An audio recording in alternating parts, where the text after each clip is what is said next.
ఈ పాయింట్ దగ్గర నాకు క్లారిటీ కావాలి.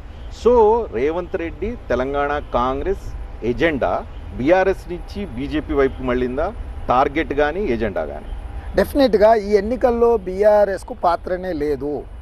డిసెంబర్లో జరిగింది సెమీఫైనల్స్లో తెలంగాణ రాష్ట్రంలో బీఆర్ఎస్ను ఓడించినము.